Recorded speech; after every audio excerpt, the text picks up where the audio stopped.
أستغفر الله العظيم الذي لا إله إلا هو الحي القيوم وأتوب إليه. أستغفر الله العظيم الذي لا إله إلا هو الحي القيوم وأتوب إليه. أستغفر الله العظيم الذي لا إله إلا هو الحي القيوم وأتوب إليه. أعوذ بالله من الشيطان الرجيم. بسم الله الرحمن الرحيم. السلام عليكم ورحمة الله وبركاته. الفاتحة. أعوذ بالله من الشيطان الرجيم. بسم الله الرحمن الرحيم. الحمد لله رب العالمين الرحمن الرحيم مالك يوم الدين إياك نعبد وإياك نستعين اهدنا الصراط المستقيم صراط الذين أنعمت عليهم غير المغضوب عليهم ولا الضالين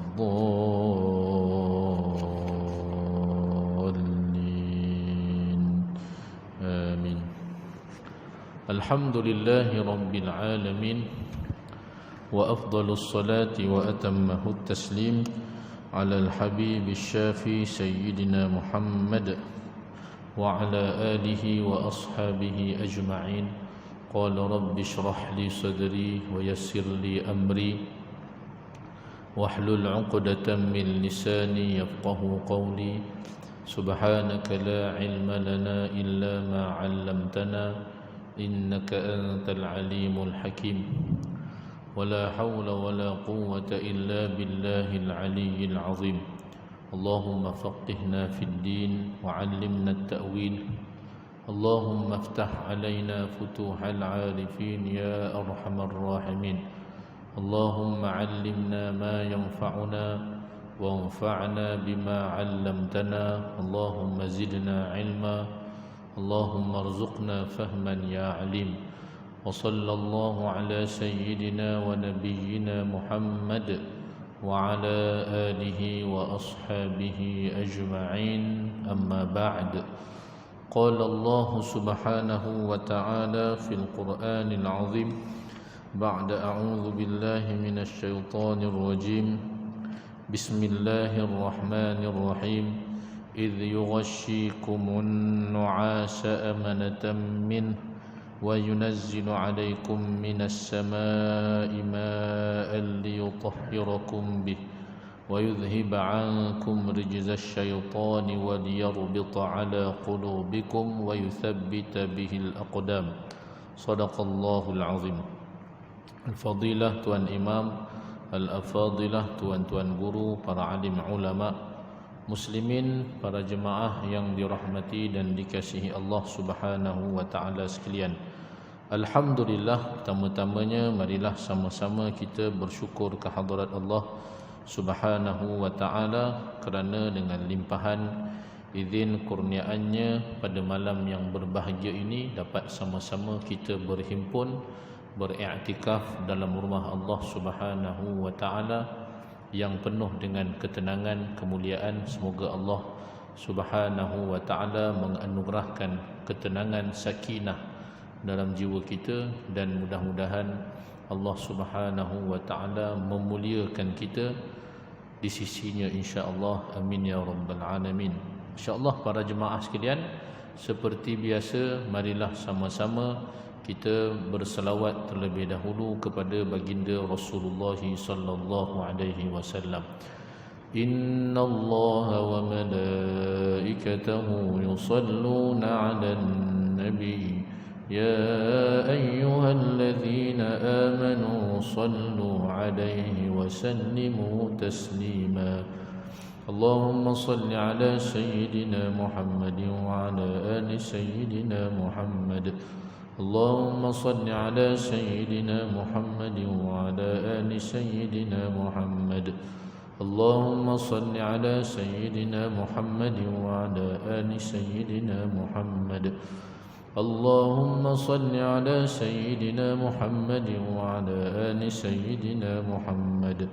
اللهم صل على سيدنا محمد وعلى آل سيدنا محمد اللهم صل على سيدنا محمد وعلى آل سيدنا محمد اللهم صل على سيدنا محمد وعلى آل سيدنا محمد اللهم صل على سيدنا محمد وعلى آل سيدنا محمد اللهم صل على سيدنا محمد وعلى آل سيدنا محمد اللهم صل على سيدنا محمد وعلى آل سيدنا محمد اللهم صل على سيدنا محمد وعلى آل سيدنا محمد.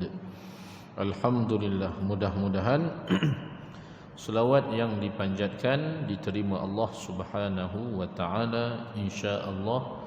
Amin ya rabbal alamin. Menerusi kitab Rahiqul Makhtum karangan Syekh Safiyur Rahman Al-Mubarakfuri rahimahullahu taala wa nafa'ana Allah bi'ulumihi fid darain amin. Yang ada kitab boleh buka pada muka surat 304. Yang ada kitab boleh buka muka surat 304. Bawah sekali pada tajuknya turunnya hujan.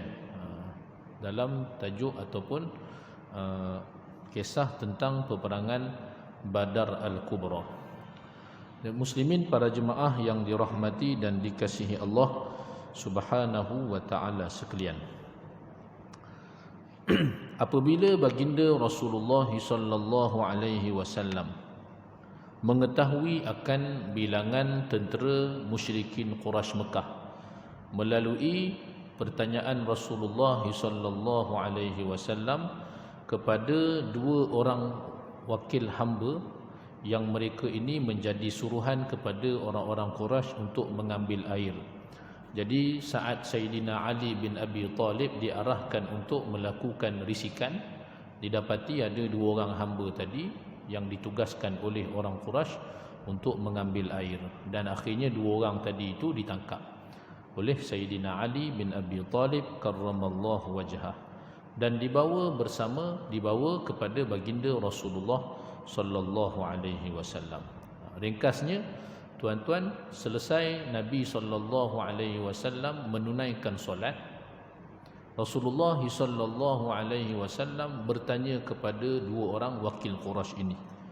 Yang mana soalan Nabi sallallahu alaihi wasallam iaitulah bahawasanya di mana kedudukan orang-orang Quraisy. Tanya baginda Rasulullah sallallahu alaihi wasallam. Mereka berdua menjawab bahawasanya orang-orang Quraisy berada di belakang bukit kecil ini yang boleh dilihat daripada lembah yang jauh, yakni daripada Madinah Al-Munawwarah. Baginda Rasulullah sallallahu alaihi wasallam bertanya lagi kepada mereka, berapa bilangan mereka? Dua orang ini memang bukanlah daripada kalangan tentera, tapi upahan daripada kalangan hamba untuk mengambil air. Jadi memang dia tak tahu akan bilangan secara khusus, secara detailnya, bilangan tentera musyrikin Quraisy. Jawab mereka berdua, kami tidak tahu. Tanya baginda Rasulullah sallallahu alaihi wasallam, berapa ekor unta mereka sembelih setiap hari? Jadi Nabi SAW tidak terhenti setakat soalan berapa bilangan mereka sahaja.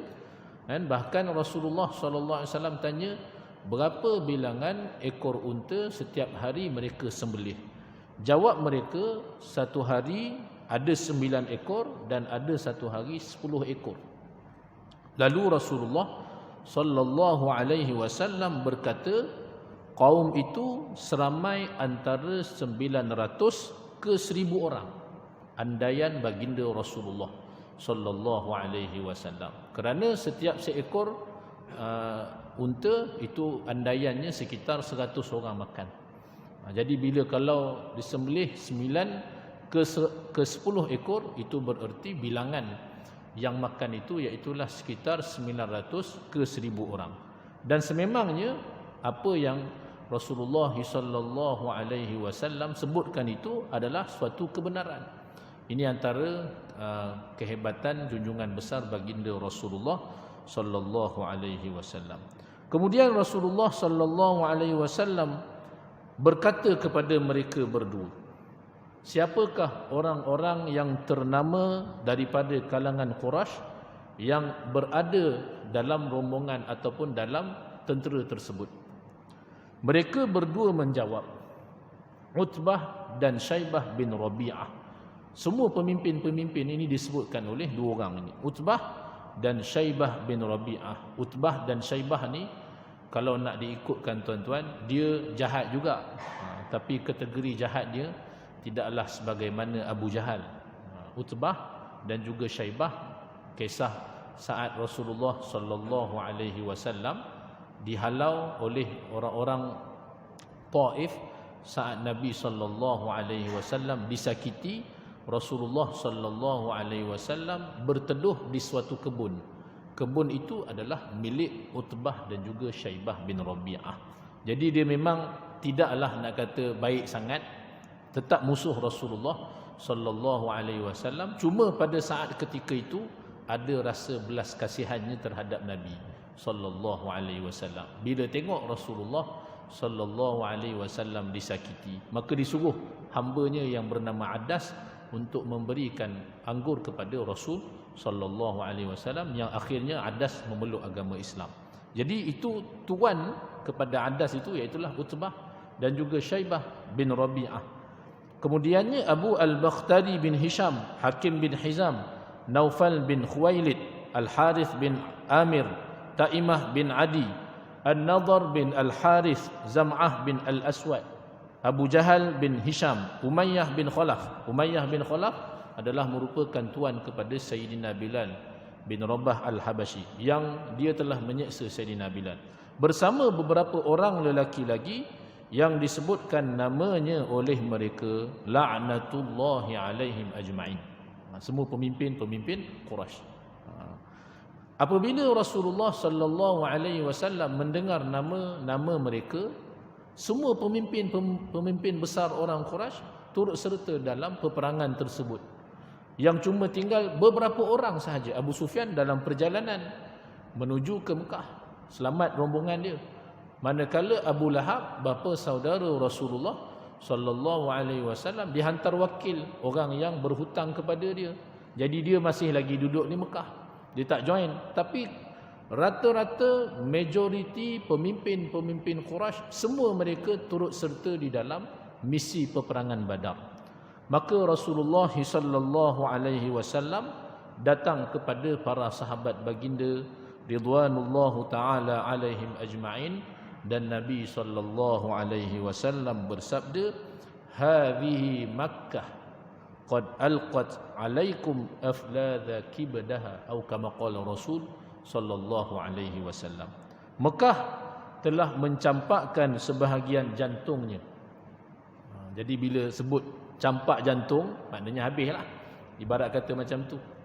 Maksudnya iaitulah orang-orang besarnya, semua ada. Qad alqat, telah mencampakkan sebahagian jantungnya, yakni orang-orang besarnya kepada kamu, kata Rasulullah sallallahu alaihi wasallam. Allah Subhanahu wa taala telah menurunkan hujan pada malam itu. Subhanallah. Serentak menimpa tentera Islam dan juga tentera musyrikin Quraisy. Turun hujan pada malam tersebut. Tetapi hujan yang menimpa tentera Quraisy adalah hujan yang sangat lebat, sehingga menghalang mereka untuk maju ke hadapan. Sementara hujan yang menimpa tentera Islam adalah hujan gerimis yang membersihkan mereka serta menghilangkan gangguan syaitan daripada mereka. Allah Subhanahu wa taala menyebutkan di dalam Al-Quranul Karim pada ayat yang dibacakan di awal tadi. Allah Subhanahu wa taala berfirman, "Idz yughashshikumun nu'asa amanatan minhu wa yunazzilu 'alaikum minas samaa'i ma'an liyutahhirakum bih wa yudhhiba 'ankum rijzasy syaitan wal yarbita 'ala qulubikum wa yuthabbita bihil aqdam. Ingatlah ketika kamu diliputi perasaan mengantuk sebagai satu pemberian aman daripada Allah Subhanahu wa taala untuk menghapuskan kecemasan kamu, dan ingatlah ketika ia menurunkan kepada kamu hujan daripada langit untuk mensucikan kamu dengannya dan menghapuskan daripada kamu gangguan syaitan, dan untuk menguatkan hati kamu dan menetapkan dengannya tapak pendirian kamu di medan perjuangan. Hujan gerimis yang turun kepada para sahabat Nabi ridwanullahu taala alaihim ajma'in sebenarnya adalah hujan rahmat, tuan-tuan. Dia hujan-hujan ni sebenarnya, tuan-tuan, hujan yang ciri-cirinya bukan yang lebat, dia hujan yang sayyiban nafi'ah sebut. Mana hujan yang memberi manfaat. Hujan yang dengan erti kata lain, dia bentuk dia macam gerimis, tuan-tuan. Macam sekarang ni lah lebih kurang gerimis. Dia bukan macam yang ribut teruk kan, yang gerimis. Antara waktu yang mustajab doa padanya sebenarnya waktu hujan, waktu rahmat, al-ghais, waktu ketika mana hujan turun. Jadi antara waktu mustajab doa iaitulah ketika waktu hujan turun, dan ciri-cirinya iaitulah hujan yang seperti gerimis. Dan hujan inilah yang turun pada malam ketika mana para sahabat Nabi ridwanullahu taala alaihim ajma'in ketika mana mereka menghadapi peperangan Badar. Dan turun hujan itu sebenarnya membersihkan jiwa sahabat-sahabat. Jiwa mereka menjadi tenang, subhanallah. Sebenarnya dalam bab ni akan disebutkan nanti, tuan-tuan, pada tajuk yang seterusnya. Subhanallah, jiwa sahabat ni jadi lapang. Jiwa sahabat ni menjadi tenang pada malam sebelum mereka ni berperang. Allah Subhanahu wa taala menghilangkan gangguan syaitan dalam hati mereka. Subhanallah, kuat jiwa ni. Dengan hujan itu, bumi yang mereka pijak terasa kemas dan pasir-pasirnya menjadi padat, serta teguhlah kedudukan kaki mereka, serta hati mereka menjadi semakin kental dan kuat. Allah Subhanahu wa taala teguhkan jiwa mereka. Tak goyang, tak goyah. Subhanallah. Kalau sebelum ni mungkin bila ada daripada kalangan mereka tahu saja mesti perang, ada yang rasa kecut, ada yang rasa takut. Quran sebut.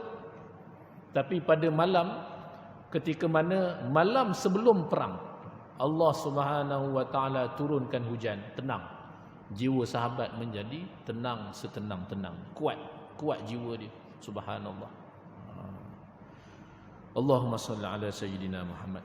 Kemudian tentera Islam mendahului lokasi paling strategik.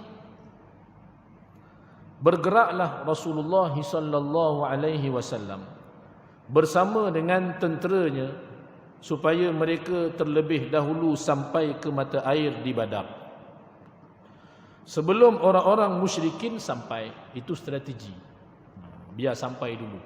Awal sampai. Sebelum orang Quraisy, tentera musyrikin sampai, biar Rasulullah sallallahu alaihi wasallam sampai terlebih dahulu. Dan sampai itu sudah tentulah riki dululah. Mana tempat yang paling sesuai, mana tempat yang paling strategik kan, untuk Rasulullah sallallahu alaihi wasallam dan juga para sahabat duduk berada di situ. Mana tempat yang paling strategik. Jadi Nabi sallallahu alaihi wasallam dan juga tentera baginda Rasul sallallahu alaihi wasallam sampai dulu di medan Badar. Dengan itu mereka akan dapat menghalang orang-orang musyrikin daripada menguasai lembah Badar. Mereka sampai di situ pada waktu Isya di kawasan mata air Badar yang paling dekat. Di situ Sayyidina Khabbab bin Al-Munzir radhiyallahu anhu, seorang yang mahir dalam selok-belok ketenteraan, berkata kepada Rasulullah sallallahu alaihi wasallam. Kerana Nabi SAW bila sampai dekat medan Badar, Nabi SAW terus duduk satu tempat mata air di Badar yang paling dekat. Nabi SAW duduk situ. Jadi Sahabat yang bernama Khabbab bin Al-Munzir ni, dia ada cadangan kepada Nabi. Dia ada pandangan dia kepada Rasulullah sallallahu alaihi wasallam. Bahkan sememangnya dia adalah seorang yang pakar dalam selok belok peperangan. Ni hebat sahabat-sahabat ni. Kan, ni saling bantu membantu. Ketua, bila ada orang yang seperti ini tuan-tuan, sebenarnya akan memberikan kekuatan dalam satu-satu organisasi. Bantuan, sebab nak sebutkan ketua dia tak hebat semua. Maknanya tak mesti dia semua. Maknanya dikuatkan dengan orang-orang yang lain, orang-orang yang di bawah dia. Kadang-kadang orang ni ada kelebihan dia, yang ni ada kelebihan dia. Sebab itu ketua dia mesti ambil pandangan, begitu juga berikan ruang kepada orang untuk memberikan pandangan. Sebagaimana yang dilakukan oleh Rasulullah sallallahu alaihi wasallam. Sahabat ni subhanallah, dia memang pakar dalam selok belok peperangan. Maka dia pun bertanya kepada Rasulullah sallallahu alaihi wasallam, tapi pertanyaan yang penuh dengan adab. Ini sahabat-sahabat. Dia kadang-kadang, kita kadang-kadang kan, bila tak puas hati kan, kepada ketua kita, pemimpin kita, depan-depan tak cakap, kata belakang. Itu yang masalah tu kan. Dia tak setuju tapi tak bagi pandangan. Bahkan dia kata belakang pula kat kedai kopi pula. Itu yang selalu menjadi masalah tu kan. Benda takkan selesai kalau kita mengata belakang. Takut-takut dia jadi mengumpat. Wal'iyazubillah. Bila mengumpat, tuan-tuan, dia boleh jadi barah, dia boleh jadi masalah. Lebih-lebih lagi kalau ianya akan membarah kepada orang ramai dan sebagainya, akan merosakkan organisasi. Maka sahabat ni dengan penuh adab tanya kepada Nabi SAW. Sebab Nabi SAW dah duduk situ dah, lokasinya, strateginya. Nabi SAW dah bertempat di situ. Sahabat ni tanya, wahai Rasulullah sallallahu alaihi wasallam, apakah tempat yang kita singgah ini telah ditetapkan oleh Allah Subhanahu wa taala dan kita tidak boleh mara ke hadapan atau undur ke belakang, atau ianya hanya semata-mata satu pandangan dan strategi peperangan? Tanya sahabat ni. Sebab kalau ianya memang perintah Allah, ya itu memang la kalam lah, tak ada apa-apalah. Serah bulat-bulat. Tawakkal ala Allah. Kalau memang itu perintah daripada Allah Subhanahu wa taala. Maka Nabi sallallahu alaihi wasallam menjawab, bal huwa ar-ra'i. Bahkan ianya hanya semata-mata satu pandangan. Wal harb, dan juga strategi peperangan. Kata Rasulullah sallallahu alaihi wasallam. Ini hanya strategi peperangan. Yang Nabi SAW fikir, yang ini yang paling sesuai, yang ini yang paling baik, yang ini paling strategik dan sebagainya. Maka Sayyidina Khabbab bin Al-Munzir radhiyallahu anhu berkata, wahai Rasulullah sallallahu alaihi wasallam, ini bukannya tempat yang sesuai untuk disinggahi. Ayuh, bawalah manusia beredar hingga kita sampai kawasan mata air yang paling hampir dengan kaum Quraisy. Ni strategi sahabat ni, pandangan dia. Pergi tempat mata air yang paling hampir dengan orang Quraisy. Lalu kita singgah di situ dan kita musnahkan telaga-telaga yang ada di belakangnya. Kemudian kita bina sebuah kolam yang kita penuhkan dengan air. Nanti kita akan memerangi kaum itu dalam keadaan kita dapat minum dan mereka tidak dapat minum. Sebab kolam-kolam ataupun mata air semua dah habis dah dihancurkan. Jadi sahabat ni cadangkan buat satu kolam khusus. Satu je, yang lain dah habis dah. Jadi orang Quraisy nanti mereka pasti takkan dapat dah mana-mana sumber air. Sebab dah habis, dah dihancurkan oleh sahabat-sahabat ni. Strategi peperangan. Dan buat satu kolam, penuhkan dalam kolam itu air. Nanti air itu memang milik orang Islam lah. Orang Islam dapat minum, pihak musuh tak dapat minum. Melemahkan mereka. Nak bertahan macam mana? Air tak ada kat padang pasir. Strategi peperangan. Lalu Rasulullah sallallahu alaihi wasallam berkata kepada sahabatnya, laqad asyirta bir-ra'i. Sesungguhnya engkau telah memberikan satu pandangan yang baik. Sallallahu alaihi wasallam. Nabi SAW meraihkan pandangan sahabatnya. Nabi SAW tidaklah hanya pandangan Nabi SAW saja betul, tidak. Itu Rasul sallallahu alaihi wasallam. Kita tuan-tuan lebih-lebih lagi lah. Kan? Jangan kita hanya menganggap bahawasanya kita ni pemimpin, kita ni ketua, mesti pandangan kita betul. Mesti. Itu yang mesti tu yang masalah. Yang kadang-kadang ramai yang tak puas hati, ramai yang tak bersetuju, kan? Tak meraihkan pandangan orang ramai, tak meraihkan pandangan jemaah sebagai contohnya. Jadi perlu juga kan pandangan-pandangan ni. Kadang-kadang pandangan-pandangan daripada orang ramai, pandangan orang yang pakar, yang lebih kan, mereka ni lebih mengerti, lebih memahami. Kadang-kadang pandangan mereka ini ianya boleh memberikan sumbangan dan juga manfaat. Maka perlu kita raihkan. Nabi SAW tunjukkan dalam banyak misi peperangan, Nabi SAW raihkan pandangan sahabat. Lebih-lebih lagi mereka yang memang berautoriti. Dia ada kepakarannya dalam medan perang Ahzab, tuan-tuan. Bayangkan 100,000, 10,000 orang. Ya Allah, punya ramai. Orang Yahudi, kan? Orang munafik dalam lagi. Kemudiannya orang Arab, Quraisy Mekah, ada beberapa bani lagi. 10,000 datang nak serang Mekah, nak serang Madinah. Rasulullah sallallahu alaihi wasallam tetap menghadapi situasi yang sangat getir ini. Nabi SAW adakan mesyuarat, tergempar dengan sahabat-sahabat. Dan Nabi sallallahu alaihi wasallam minta pandangan, tuan-tuan. Maka di situlah pandangan Sayyidina Salman Al-Farisi radhiyallahu anhu diterima dan dilaksanakan oleh Rasulullah sallallahu alaihi wasallam, iaitu dengan menggali parit di sekeliling Madinah. Parit itu yang disebutkan sebagai perang itu bukan sekadar perang Ahzab. Perang itu juga dinamakan sebagai perang Khandaq. Perang Khandaq ni maknanya parit lah. Parit. Jadi musuh datang nak masuk, tak boleh, parit luas. Kan? Walaupun bilangan tentera muslimin, bahkan orang-orang di Madinah pun tak sampai 10,000 orang. Macam mana confirm kalau ikut logiknya kalah. Tapi fa subhanallah, berkat Nabi sallallahu alaihi wasallam mengadakan mesyuarat, Nabi SAW terima pandangan sahabat, maka dilaksanakan pandangan tersebut dan berjaya Nabi sallallahu alaihi wasallam dalam peperangan tersebut. Muslimin para jemaah sekalian, maka bangunlah Rasulullah sallallahu alaihi wasallam membawa tenteranya hingga sampai ke tempat mata air yang paling hampir dengan pihak musuh. Nabi SAW ikut pandangan sahabat tadi, iaitulah Sayyidina Khabbab bin Al-Munzir radhiyallahu anhu.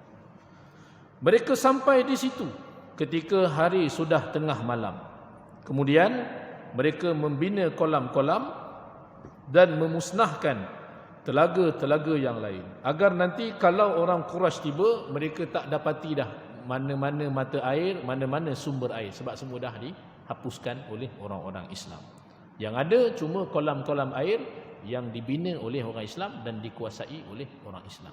Nanti dalam masa peperangan berlangsung, dia tak dapat minum air. Bayangkan tak dapat minum air. Lemah habis orang-orang musyrikin Quraisy. Setelah semua tentera Islam singgah di mata air itu, maka Sayyidina Sa'ad bin Mu'adh radhiyallahu anhu mencadangkan kepada Rasulullah sallallahu alaihi wasallam. Sayyidina Sa'ad ni, tuan-tuan, saya ulang kembali, beliau adalah sahabat daripada kalangan Ansar, pemimpin daripada kalangan Ansar yang sangat mulia, radhiyallahu anhu. Dia, Sayyidina Sa'ad bin Mu'adh ni, sangat cintakan Nabi sallallahu alaihi wasallam. Maka dia pun mencadangkan kepada Rasulullah sallallahu alaihi wasallam agar supaya tentera Islam membuat sebuah tempat tetap bagi baginda Rasulullah sallallahu alaihi wasallam untuk mengeluarkan arahan-arahan demi menghadapi suasana yang tidak diduga dan mengandaikan kalau mereka tewas. Katanya, wahai Nabi Allah, Kata Sayyidina Sa'ad bin Mu'adz radhiyallahu anhu, wahai Nabi Allah, bolehkah kami membuat untuk engkau sebuah bangsal agar engkau duduk di situ dan kami sediakan kenderaan di sisimu. Kemudian biar kami yang berhadapan dengan pihak musuh. Kalau Allah Subhanahu wa taala menangkan kita, maka itulah yang kita sama-sama cita-citakan. Tetapi kalau sebaliknya, seandainya kalau sebaliknya, maka engkau duduklah di atas kenderaanmu dan segeralah menghubungi kaum kita di belakang. Ini maknanya plan B. Kalau apa berlaku. Sahabat ni sayang sangat kat Nabi sallallahu. Jadi dia cadangkan agar buat satu tempat khusus kepada Rasulullah SAW. Tujuannya adalah supaya Nabi SAW sebarang arahan daripada situ. Jadi itulah mereka datang sebagainya, rujuk semua kat Nabi SAW. Dan kalau sebaliknya berlaku, contohnya kalah sebagai contohnya, maka disediakan kenderaan buat Rasulullah SAW dan segeralah menghubungi kaum kita di belakang. Berapa ramai kaum yang tidak ada bersamamu, wahai Nabi Allah, sedangkan mereka itu tidak kurang kasihnya kepadamu daripada kami. Mereka juga kasihkan kamu, wahai Rasulullah SAW. Tapi tak dapat nak join sama. Yang ini hanya terpilih seramai 330 orang sahabat. Yang keluar mereka itu hanyalah tujuan semata-mata untuk menghalang pasukan dagang Quraisy yang diketuai oleh Abu Sufyan. Tak jangka pun nak menghadapi peperangan yang dahsyat itu. Tuan-tuan muslimin, para jemaah sekalian, kata Sayyidina Sa'ad lagi, kalaulah mereka sangka bahawa kamu akan terjebak dalam peperangan ini, sudah tentu mereka tidak akan ketinggalan daripadamu. Kalau dia tahulah ini perang, dah tentu mereka akan join sama, sebab mereka ni sayangkan Rasulullah sallallahu alaihi wasallam. Kata Sayyidina Sa'ad bin Mu'adz radhiyallahu anhu, Allah Subhanahu wa taala akan mempertahankan kamu melalui mereka, dan mereka akan menjunjung perintahmu dan berjuang bersama-samamu. Ini cadangan Sayyidina Sa'ad bin Mu'adz radhiyallahu anhu. Bila tengok sahabat ni sangat mencintai dan menyayangi Nabi sallallahu alaihi wasallam dan mengkhawatiri akan keselamatan Rasulullah sallallahu alaihi wasallam, Rasulullah sallallahu alaihi wasallam memuji dan mendoakan kebaikan buat dia, Sayyidina Sa'ad. Memang dia punya jasanya untuk Islam memang sungguh luar biasa, tuan-tuan. Antara yang terbesar iaitulah sebelum hijrah Nabi, kerana beliau seorang, satu kampung masuk Islam. Itu cerita Sa'ad bin Mu'adz. Satu kampung ni, ya Allah, suku Madinah masuk Islam. Kita kalau dapat ajak seorang masuk Islam, Allah, dan dia menjadi seorang Muslim yang sejati, bayangkan pahala, tuan-tuan. Setiap kali dia beribadah, setiap kali dia solat. Kalau kita dapatlah cari sahabat mana-mana orang bukan Islam, kita ajak dia masuk Islam, maknanya dia Islam itu disebabkan kita. Maka pahala tu, tuan-tuan, ya Allah, setakat hari ini tuan-tuan masing-masing cubalah maknanya koreksi, muhasabah. Setakat hari ini berapa orang yang telah kita Islamkan? Berapa orang? Saya yang bercakap ni pun, tuan-tuan, ya Allah, yang datang ke masjid saya ucapkan ajar 2 kalimah syahadah tu adalah seorang 2, tapi yang ajak tu setakat ni belum ada lagi. Belum ada, ya Allah. Nak kata kita ni sumbangan untuk agama tak seberapa mana. Sikit dia nak bandingkan dengan perjuangan dan juga sumbangan para sahabat Nabi ridwanullahu taala alaihim ajma'in. Jadi memang kita mendambakan usia yang Allah Subhanahu wa taala anugerahkan ini sebenarnya untuk dianugerahkan keberkatan yang sebanyak-banyaknya. Apa lagi, tuan-tuan? Hidup takkan nak relax, nak senang kan? Kita nakkan supaya hidup kita ni dapat memberikan manfaat, memberikan banyak kebaikan kepada orang lain, agar mudah-mudahan cerah masa depan. Itu baru cerah betul. Kalau ada bekalan-bekalan yang baik yang kita tinggalkan masa hidup ni, amal jariahnya, ajak orang buat kebaikannya, dan orang itu terus menerus melakukan kebaikan disebabkan kita. Subhanallah. Sebagai contohnya Sayyidina Sa'ad bin Mu'adz radhiyallahu anhu. Satu kampung masuk Islam. Ya Allah. Suku Madinah memeluk agama Islam sebab dia. Sebab memang dia adalah pemimpin yang sangat dihormati dan dimuliakan. Itu antara kelebihan dia. Semasa meninggal dunia Sa'ad bin Mu'adz, bergegar arasy. Ihtazzat arsyur rahman bimauti Sa'ad bin Mu'adz radhiyallahu anhu. Tuan-tuan ada kesempatan pergi perkuburan Al-Baqi', Madinah Al-Munawwarah, ziarahilah sahabat yang bernama Sayyidina Sa'ad bin Mu'adz. Makamnya kalau tak silap tuan-tuan di ujung belah kiri. Tuan masuk daripada pintu, ujung belah kiri. Itu antara makam sahabat Sayyidina Sa'ad bin Mu'adz. Kalau ada kesempatan insya-Allah kita sama-samalah boleh ziarah mudah-mudahan. Baik. Kemudian Rasulullah SAW memuji Sayyidina Sa'ad bin Mu'adz. Maka tentera-tentera Islam pun mulalah membina sebuah bangsal di atas sebuah bukit kecil yang terletak di bahagian timur laut medan pertempuran. Di situ baginda Rasulullah sallallahu alaihi wasallam dapat menyelia terhadap medan peperangan, dan beberapa pemuda Ansar telah dipilih untuk mengawal Rasulullah sallallahu alaihi wasallam di tempatnya di bawah pimpinan Sayyidina Sa'ad bin Mu'adz radhiyallahu anhu. Jadi bangsal siap, tempat Nabi SAW siap, strategi semua daripada Rasulullah sallallahu alaihi wasallam. Kemudian baginda Rasulullah sallallahu alaihi wasallam menyusun pasukan tenteranya. Walaupun tentera 313, strategi tetap strategi. Kan? Strategi, susunan tetap susunan. Walaupun kebarangkalian kemungkinan ialah lawan 1000 orang, tuan-tuan. Kan? Lawan 1000 orang. Tapi Nabi SAW tetap juga lawan tetap lawan. Kan? Susun strategi. Pasukan tentera baginda Rasul SAW. Dan baginda Rasulullah sallallahu alaihi wasallam pun berjalan ke tempat peperangan. Sebelum berlakunya peperangan, Nabi SAW ibarat kata riki-riki dululah medan, tengok kan kawasan peperangan macam mana. Strategi peperangan.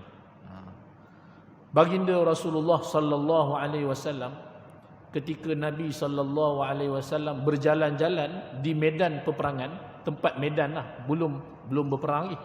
Nabi SAW jalan di tempat medan tersebut.